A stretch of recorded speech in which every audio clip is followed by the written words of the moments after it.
Aujourd'hui, on commémore l'offensive Nivelle. Donc, les soldats sont montés là au matin de bonne heure au front, en espérant que c'était la dernière bataille. On va faire une petite marche à l'horaire où ils ont attaqué, à peu près. 5h30 du matin, le 16 avril 2009, devant la mairie de Crâne. J'espère en apprendre un peu plus aujourd'hui, il y a un peu plus d'explications sur ce qui s'est passé.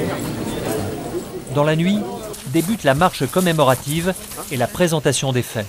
Le 5e et le 6e bataillon vont attaquer à 6h juste, et le 4e bataillon va les suivre 20 minutes après. On a toujours été baigné plus ou moins par l'histoire de la Première Guerre mondiale.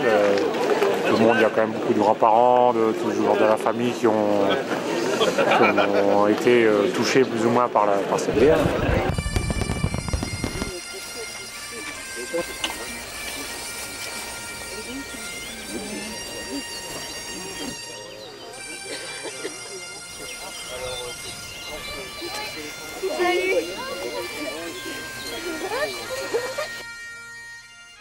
On a choisi ce 201e parce qu'il est révélateur. C'est ceux qui vont aller le plus loin.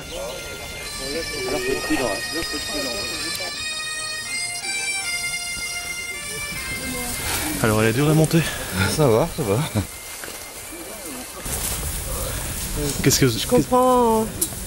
Je me souviens de mon grand-père qui me racontait cette histoire-là. Ah oui, mais c'est là, je la retrouve là. En dépit de l'orage de la veille et des conditions météo difficiles, ce sont des centaines de personnes de toutes générations qui sont venues participer à ce grand rassemblement du souvenir. C'est un plaisir de mémoire. C'est pas un devoir, c'est un plaisir. C'est avec beaucoup de joie, surtout que moi je suis étranger, donc je viens de loin. Alors, comme toujours, c'est d'abord l'émotion, parce que le paysage est marqué, et c'est ce qui nous y ramène assez régulièrement. Nous venons de Poitiers. Nous ne sommes pas du pays, mais ça n'est pas la première fois. Près de là, à la caverne du Dragon, cette journée était l'occasion de se joindre à l'inauguration de la nouvelle exposition temporaire après la guerre N 1919.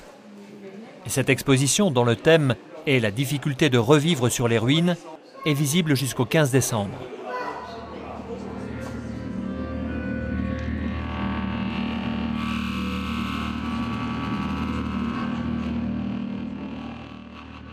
Le spectacle déambulatoire proposé ensuite devant la mairie de Crâne était riche en expressions. Notamment, il plongeait le spectateur dans la terreur des combats.